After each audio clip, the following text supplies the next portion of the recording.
A quick video disclaimer, guys, that I didn't mention. This video pertains in regards to the Gen 1 and Gen 2 engines, where the Gen 3Z and the Y and the dual VTEC will be slightly different. So this is for all the J30, J32, J35As, and the J37A, all right? So again, this is for all J30A, J32A, J35A, and J37A, except maybe the dual VTEC. I'll have to take a look at that again, but it does pertain to the J37A. Apple videos.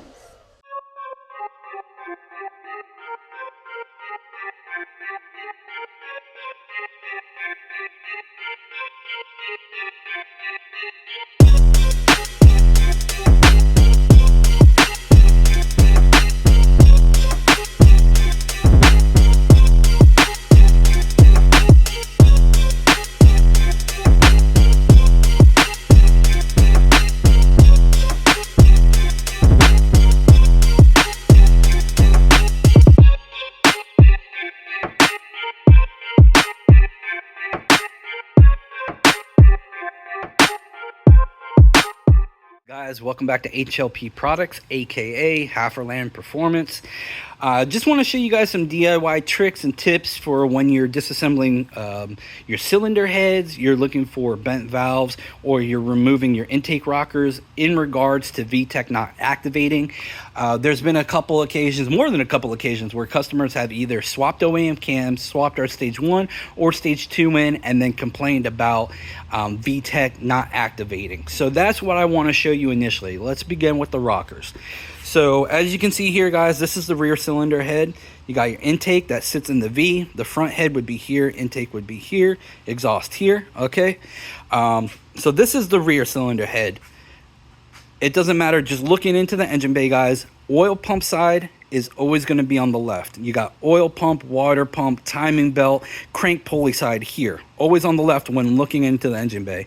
On the right side, you got transmission, all right? You got transmission, intake, pipe and everything over there. So again, guys, oil pump, water pump, crank pulley, timing belt, always going to be on the left when looking into the engine bay.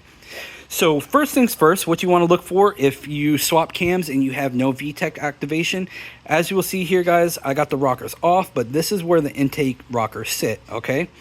The way these rockers work is you have hollow dowels or shims, alignment shims on this side. Do not drop it. I've dropped this damn thing 3 times. All right, so the oil flows through the oil pump. Again, oil pump side flows through the oil pump, through the block, into the heads, through the shim, then you can see there, into the shim or into the rocker shaft and through the rocker shaft. From there, the way the system activates VTEC is by pushing this little slider pin on the VTEC arm, on the VTEC rocker arm. So you got VTEC in the center on all 3 of these, all right? Then you got primary, secondary intake on all of these. Now you're also going to have, oh man, look at light. Okay, so you see you got another one there, all right? And then hopefully you can see this. You got another one. You see that hole in it? That's where the oil's flowing through. It's pushing these, this VTEC activation dowel or slider pin, VTEC pin over, and that's how it locks VTEC, all right? So that's something you want to be careful for too, guys, when removing them. As you can see here, I have these all zip tied. This is the optimal way to zip tie it because it keeps all 3 together. I pulled these off just so I could show you guys those VTEC slider pins, all right? But this is the best way to zip tie them. And before I ever remove them off the head, guys, I go ahead, I run a zip tie through and I zip tie all of them. Honestly, this works pretty well too. Like you can see, it's pretty solid. But it's really up to you. So this will eliminate any of these dowels from falling out when you're removing the rockers. So again, guys, VTEC's not activating. First thing you want to check are for all those little slider pins in your rocker arms, all right? Second thing you want to check for is to make sure you don't have these dowels backwards. Because like I said here, guys, oil flows through the hollow pin, through the rocker shaft, and then you see here, that's solid. It's not going anywhere else. This builds up the pressure, lets it push into the rockers, and then it can lock the VTEC with that slider pin, all right?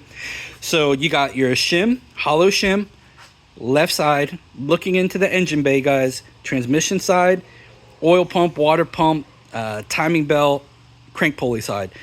All right, oil flows through through the block, through the heads, and through the hollow shim into the rocker shaft. Stops there, locks the pins. All right, rocker pins or slider pins, hollow shim on the oil pump side, solid alignment shim or dowel on the transmission side. Guys, let's say you had a misfire. Usually you can determine a misfire or bent valves pretty easily. You can do a leak down. So a leak down will indicate, if you're getting blow by out of the intake or the exhaust valves, because if air is escaping with the leak down and it's escaping out the exhaust, you hear noise out the exhaust, usually you have bent exhaust valves. Now if you start hearing noise out the intake pipe or intake manifold, throttle body, usually means you have bent intake valves. But just a quick little DIY at home check, if you don't have all the tools to measure run out and everything the proper way, these 2 steps have never failed me, guys. I've never had a valve pass and then upon rechecking and doing the run out, I've never had it fail then after these 2 tests. So these 2 tests have been flawless. But diving into it, guys, visual. Let's do a visual check, right? So as you can see here, the first thing I like to do is just look and see if I see any bend, right? So looking at it, it looks pretty flush to the seat. And a quick way to do this, because I got all the valve springs, retainers, keepers out, so you could freely move this valve in and out and you could spin it. Okay, so just visually looking at it, you'd be like, oh, these are both good, right? So what I will do, I just spin it on the seat. And then usually if the valve is bent, it will rise off the seat. And let me show you what I mean. So again, looking at this visually, you'd be like, oh, it looks pretty good. But watch that seat, watch the seat area right here. Spinning the valve, look at it rising off. Look at that. That's pushed all the way in, guys. So you can see that rising off the seat. All right, and then we'll spin it back. Boom, falls back down, back off. Like that's literally pushed all the way in. So you can see how bad this valve is bent. All right, so that's the first tip or trick that I use. I always do a visual first, and then moving over here, guys. If you're like me and you don't have a chuck drill, just borrow it from your wife, which is what I do, because all of mine are quick connect or quick adapters. So you're gonna need a chuck drill, one that you can spin and lock it on. Okay, so first things first, let me show you what you can do here. You go once again through the visual check, line them up. Make sure you're on something that's level or even. Try to line them up the best you can, and then just go down the row and take a look. And you can see they are pretty fucked. So looking at these, like these 2 right here tend to look the best. All right, so I'll do a visual. Let's check which one looks the best. This one seems to look the best right here. So I'm going to pull this one. So if you had any doubt, you're like, oh man, all of them look bent, this one looks pretty good, this is the check you want to do. First things first, I'm going to start with a known good valve. So what I do, guys, here, you do not want to crank down on these valve stems. All right, all I'm doing is just letting this drill barely catch to where it will spin it, and it really doesn't require a lot of force or torquing at all, guys. And then usually I clamp down just below this retainer groove. You see that groove right there? That's where the retainers sit, or the keepers sit in the retainer. That's what keeps the valve locked in. So I just go a hair below that, because if you could see, you can see where it sits in the guide, guys. This is where it sits in the guide, all right? And then obviously this is where it doesn't. But anyways, I just like to get I like to see the most amount of valve stem possible. It just gives me more reassurance that it's not bent, right? So what I do, guys, when I'm doing this drill and I'm tightening it down, I'm just barely letting my finger or hand sit on it to tighten it, and then boom. Like, I'm not torquing down on this at all. I'm just barely letting it go to where it catches and it starts spinning this valve. All right, next step, you can either set it down somewhere, so if you move a lot or your arms rocking and you're unsure, but really I'm just going to do it this way.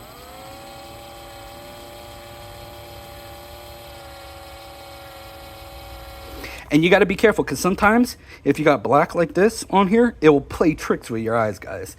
So you just got to be a little careful. I didn't clean these, but it would be a good idea to clean these. But like I said, if you got discoloration on one side, it will kind of trick your eyes. But I know for a fact this one's good. Come on, camera. I know for a fact this one's good.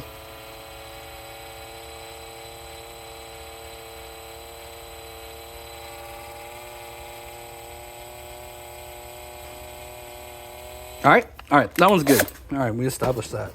Now, the intake valve that we were unsure about, all right? Let me show you how easy it is to see that it's that way. All right, ready?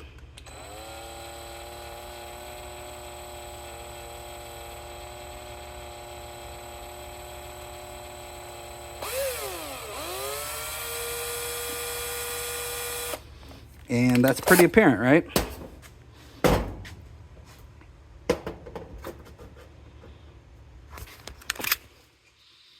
Looking at the two, it's not very easy to tell, man. You might see a little bit of canter to that side, but really, if you did a quick view, it's not very easy to see. But like I said, guys, the drill method, it's never failed me. Once again, be careful if you got discoloration on the valve. It can trick your eyes a little bit. But pretty much, if you do this trick or that check, and then you do the valve seat check of just spinning it, it's going to be pretty apparent which ones are bent and which ones are not. And again, guys, leak down is another quick way, so you're not hunting for the bent valve or anything like that. You can pinpoint a cylinder, and then you know, hey, I got to pull the front head off or the rear head versus redoing the whole fucking thing. You know what I mean? So anyways, guys, I hope this was helpful. As always, thumbs up, like, share. Please just support us. We do offer Patreon Q&A where you can become a member and ask any questions if you need build device, all that good shit. And obviously we follow our Instagram. We update more in real time, at least more than we do here on YouTube. But like I said, I'm going to try to do more DIY tips, you know, for our daily guys that do most of their work at home, because that's where I started. That's who I'll always support. I've never stopped supporting you guys, and I never will, no matter how big we get. So, all right, man, much love. Peace out.